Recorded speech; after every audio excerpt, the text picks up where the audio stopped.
viejo que hacía florecer los árboles.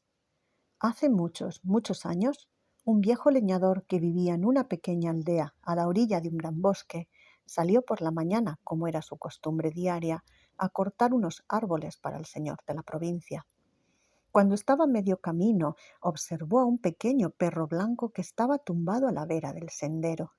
El animal estaba delgado y esmirriado, y no tardaría mucho tiempo en morir de hambre y de frío.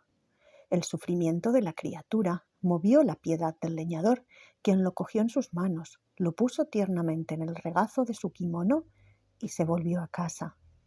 Su esposa vino corriendo hacia él, sorprendida de que volviera tan pronto, y le preguntó qué había pasado. Como respuesta, el hombre descubrió al pequeño perro y se lo mostró a su mujer.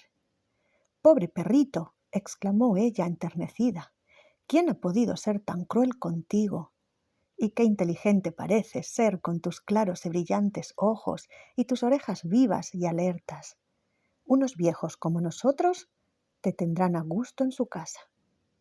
«En efecto, así es», murmuró el anciano, que estaba deseando tenerlo como mascota. Llevaron pues adentro al perro, lo colocaron en el suelo de paja y se pusieron enseguida a atender su enfermedad. Con estos cariñosos cuidados, el pequeño perro se puso bien del todo y fuerte. Sus ojos brillantes resplandecían, sus orejas se enderezaban al más mínimo ruido. Su hocico estaba siempre moviéndose de un lado para otro, curioseándolo todo, y su pelo se cubrió de tal blancura que la anciana pareja le llamaba Shiro, que significa blanco. Como quiera que los ancianos no tenían hijos, Shiro fue tan querido para ellos como uno propio, y el animal seguía a los viejos a donde quiera que iban. Un día de invierno, el anciano cogió el azadón, lo echó sobre su hombro y marchó al huerto a coger unas verduras. Shiro, a quien siempre le alegraban enormemente estas ocasiones, saltó y brincó alrededor de su amo haciendo grandes círculos y luego pegó varias carreras hacia las zanjas y los matorrales. Cuando llegaron al campo, echó a correr tan locamente como siempre y ladró de placer al arrojarse sobre la maleza. De repente se detuvo. Sus orejas se alzaron y se pusieron erectas y todo su cuerpo se avivó y tensó. Con el hocico en el suelo, echó a andar lentamente hacia la empalizada que había cerca de una de las esquinas del huerto. Su hocico se contrajo, olfateando encima de un montoncito de tierra. De pronto empezó a escarbar furiosamente, apartando la tierra y echándola para atrás con sus patas. Su fuerte y excitado ladrido atrajo la atención del anciano, que se hallaba en la otra puerta del campo. Y pensando que Shiro tenía que haber descubierto algo muy extraordinario para que se comportase de aquella manera, echó a correr hacia donde estaba el animal para ver qué era aquello.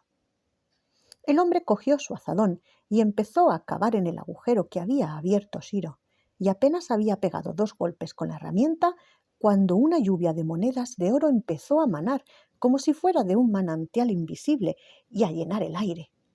El anciano se echó para atrás sorprendido y volvió corriendo a su casa para que su mujer viera el milagro. Sin embargo, su vecino, un hombre avaricioso y de mal genio, que también había sido atraído por los ladridos de Shiro, había presenciado esta maravilla increíble desde la otra parte de la cerca de bambú que separaba sus campos. Sus ojos resplandecieron de codicia y casi no pudo controlar sus crispadas manos. Muy astutamente adoptó una voz amigable y rogó a los ancianos que le prestaran el perro durante el día. Corteses y bondadosos como eran, y siempre dispuestos a prestar servicios, el anciano levantó a Shiro, le dijo que se portara como un buen perro y se lo entregó al vecino por encima de la empalizada. Al notar la mala naturaleza del hombre, Shiro se negó a seguir a su amo temporal. Se echó al suelo temblándole el cuerpo de miedo. El vecino lo acarició y le gritó y lo acarició, pero solo para conseguir que el temor de Shiro aumentase más. Cada vez más colérico por su parte, el hombre ató una cuerda alrededor del cuello de Shiro y lo llevó arrastrando hasta un rincón de su huerto, en el que lo ató a un árbol, y lo hizo tan apretado y dejándole tan poca cuerda para moverse con libertad que la pobre criatura se vio forzada a estar echada en una postura agonizante. Su garganta estaba tan constreñida por la cuerda que ni su verdadero amo podía oír sus débiles ladridos. «Ahora», dijo el malvado vecino, «¿dónde está enterrado? ¿Dónde está enterrado? Búscamelo o te mataré, despreciable sabueso». Furioso, golpeó la tierra ante el hocico de Shiro. La hoja del azadón se hundió en la tierra y chocó contra algún objeto metálico. El arisco hombre se enderezó tenso. Sus ojos se ampliaron en ávida expectación. Al momento siguiente estaba arañando la tierra con ambas manos en medio de un frenesí de avaricia. Sin embargo, cuando no pudo desenterrar más que viejos andrajos, zuecos de madera y tejas rotas, su furia se hizo incontrolable. Agarró el azadón otra vez y golpeó salvajemente a Shiro, que en aquel instante se quejaba y se ponía a cubierto aterrorizado al pie del árbol. El golpe hirió cruelmente al animal, pero también cortó la cuerda que le sujetaba, por lo que el perro echó a correr en angustiados círculos, herido por el tajo y aullando de dolor.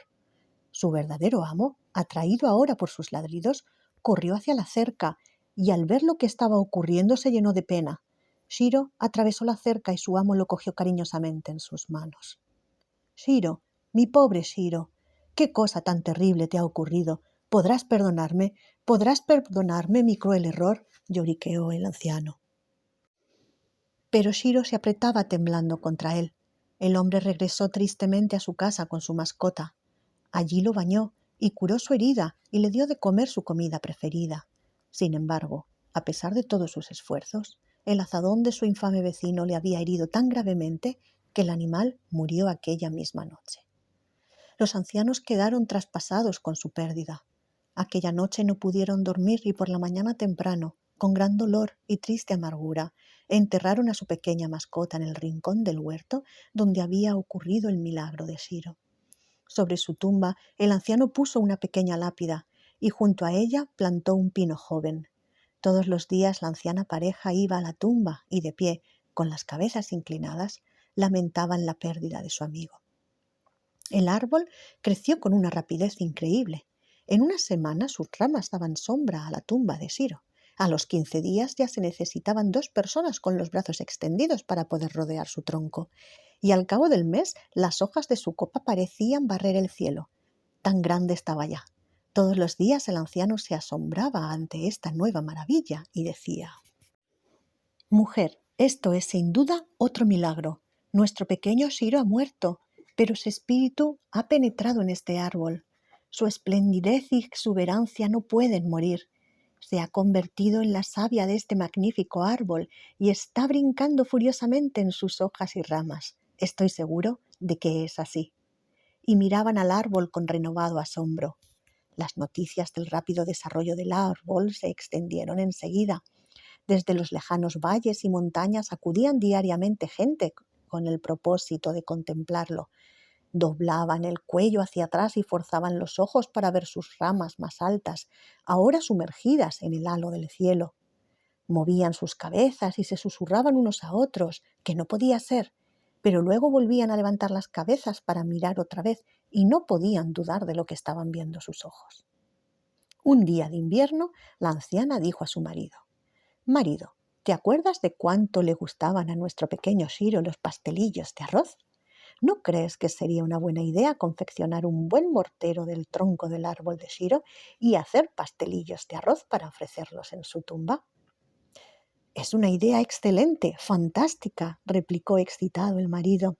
«Lo haremos como tú dices». E inmediatamente empezó a afilar su enorme hacha. Durante la mañana y la tarde siguiente estuvo trabajando, cortando lentamente el enorme tronco. Al fin, con una última y poderosa oscilación, el majestuoso árbol crujió y cayó a tierra con un rugido tan poderoso que se tuvo que oír en los rincones más apartados del Japón. De las hábiles manos del anciano salía poco después un bonito y elegante mortero, que pronto estuvo dispuesto para recibir y moler el resplandeciente y blanco arroz. Con los corazones llenos de amor y cariño hacia la memoria de su pequeño amigo, la anciana pareja empezó a machacar el arroz con sus manos de almirez con el fin de convertirlo en harina antes de cocerlo. pero apenas habían machacado poco más que una cazuela llena de granos de arroz, cuando ante sus ojos asombrados todo el puñado de grano se convirtió en un resplandeciente montón de monedas de oro. ¡Cómo se maravillaron! Y con cuánta vehemencia hablaron de su buena fortuna sus vecinos, quienes se alegraron muchísimo de que a los ancianos les hubiesen caído tales riquezas. Bueno, todos los vecinos se alegraron menos uno, claro, el hombre irascible que tan cruelmente había matado al pequeño Shiro. Apenas podía contener su avaricia al oír la historia del mortero mágico. Al día siguiente fue a la casa de la anciana pareja, los aduló, los lisonjeó y fingió gran pena al decir: «Desde la muerte de vuestro pequeño perro estoy lleno de un gran remordimiento. Un gran remordimiento, buenos vecinos, porque siento que tuve yo la culpa. De noche y de día pienso que si solo existiera una manera de demostraros lo que siento y de probaros de alguna forma lo arrepentido que estoy, lo haría contento. Hoy, con toda humildad, he venido a pediros perdón. Me agradaría muchísimo hacer pastelillos de arroz para ofrecerlos en la tumba del pequeño Shiro. Pero ay, mi mortero es demasiado viejo y yo demasiado pobre para comprar uno nuevo. ¿No me prestaríais vosotros, bondadosos amigos, vuestro mortero por un rato para que yo pueda hacer mi pequeña ofrenda a nuestro amiguito?» El afecto y la credulidad de los ancianos quedaron conmovidos profundamente ante esta falsa charla y, creyendo que estaba sinceramente arrepentido, permitieron al sutil bribón que se llevara consigo el mortero. Al llegar a su casa no perdió tiempo en monsergas y se puso a preparar las tortas. Junto a su esposa, igualmente avariciosa, echó el arroz en el mortero y los dos se pusieron a machacarlo. Siguieron y siguieron machacando, pero el oro no apareció y los dos gritaron furiosamente: «Miserables granos, transformaos en oro, transformaos en oro». Y machacaron más vigorosamente que antes. «Tondón, tondón», decían sus manos de almirez, y los granos volaban en todas direcciones, pero de ellos no salía ni una sola moneda de oro. Sus fuerzas estaban ya a punto de sucumbir, cuando de repente el arroz molido empezó a moverse y a transformarse. «¡Está cambiando!», aulló el viejo pícaro. «¡Seremos ricos!», gritó su esposa. Y se pusieron a bailar de placer alrededor del mortero, pero en lugar de aparecer un brillante montón de oro, vieron con horror que no salían sino viejos andrajos, zuecos de madera y tejas rotas, exactamente igual a lo que habían desenterrado en el campo. Tanta rabia le dio al hombre que agarró su destral y de un solo golpe partió en dos el mortero. Su esposa cogió otro destral y frenéticamente convirtieron en pedacitos las dos mitades del mortero. Encendieron un fuego después, arrojaron en él los trozos y se pusieron a contemplar cómo se convertían en cenizas. Al día siguiente el anciano fue a pedirles el mortero, pero el vecino le dio una grosera respuesta. El mortero se rompió y quedó inservible. Al primer golpe de mi mano de almirez se partió por la mitad, así que lo hice leña y lo eché al fuego hasta que se convirtió en cenizas. Si éstas te sirven de algo, cógelas, están en el horno. Con estas ásperas palabras el vecino le volvió la espalda y se negó a decir nada más. El anciano estaba desolado. Primero miró a su vecino y luego al horno. No había cólera en su corazón, solo una honda tristeza. Primero mi querido Shiro, ahora mi maravilloso y nuevo mortero, se lamentó para sí. Hombre insensible y sin sentimientos. ¿Pero qué se le va a hacer? Nada, no, nada puede devolvérmelos. Solo quedan las cenizas. Pero son las cenizas de mi pequeño perro, porque ciertamente el mortero estaba hecho con su divino y maravilloso espíritu. Las cogeré y las enterraré junto a él. Sin duda se alegrará de saber que su espíritu vuelve a él. El anciano recogió las cenizas en una talega de arroz y se volvió lentamente a su casa, preguntándose lo que diría su mujer acerca de este nuevo desastre. Apenas había andado la mitad del camino, cuando de un pinar cercano se levantó una suave brisa que danzó momentáneamente entre los árboles para remolinear luego alrededor del talego de arroz, levantarlo y expandir las cenizas en el aire.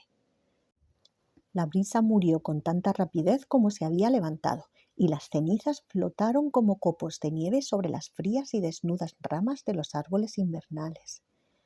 Pero cosa maravillosa, allá donde se posaban las cenizas, las ramas desnudas rompían en una profusión de hojas y flores, y pronto por todos los alrededores del anciano la tristeza del invierno se había transformado en la alegría de la primavera, y el aire se llenaba del perfume de las flores que se abrían.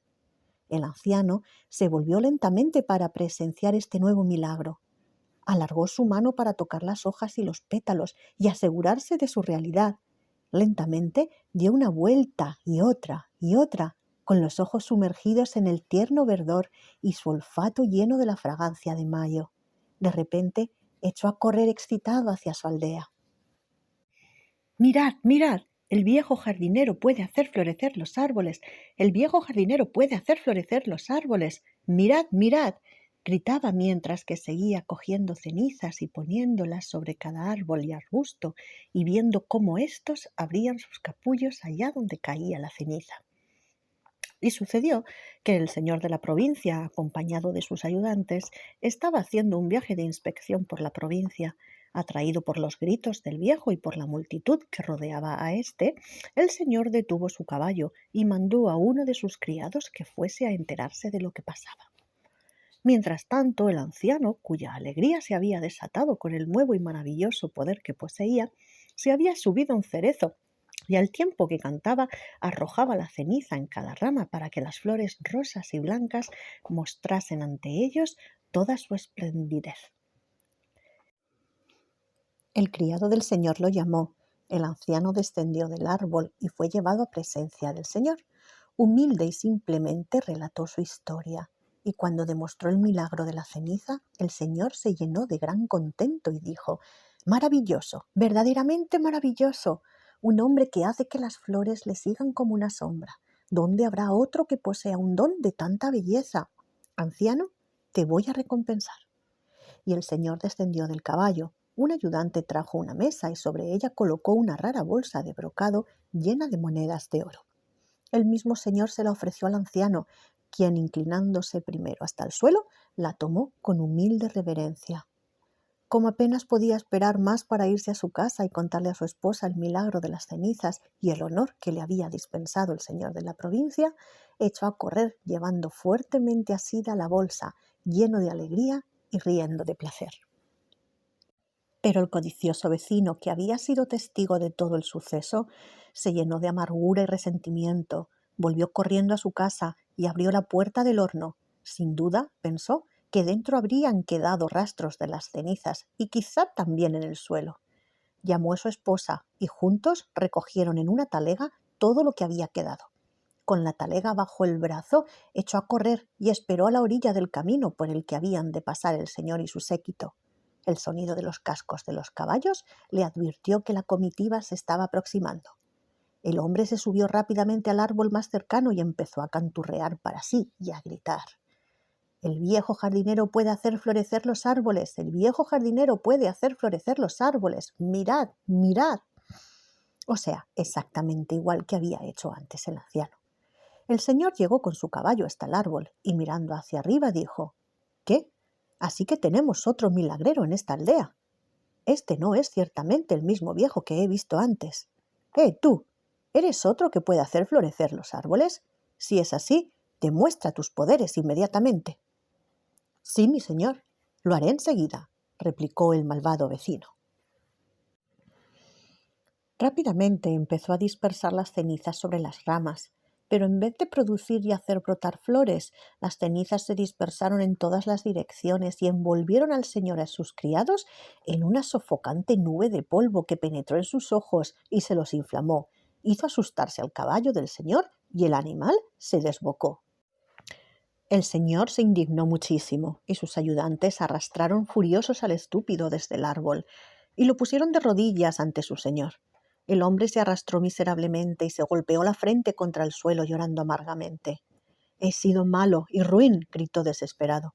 «En un arrebato de ira maté al perro de mi vecino y destruí su bonito mortero. No ha habido sino envidia y avaricia en mi corazón y debido a eso he causado muchísimo daño a mi buen vecino. Ahora he insultado a mi señor. Perdonadme, Perdonadme. Si accedéis a perdonarme, desde este momento enmendaré mis caminos y mis malos pensamientos. Lo único que os pido es que me deis otra oportunidad. El señor estaba aún muy disgustado. Reprendió severamente al hombre del mal carácter, pero al final le perdonó con la condición de que, si no cambiaba su modo de ser, aquel mismo día sería severamente castigado. A medida que pasaban las semanas y los meses, la anciana pareja se serenaba más y era más feliz, y su buena fortuna iba también en aumento. Su vecino y la esposa de éste fueron cambiando lentamente su carácter y sus caminos.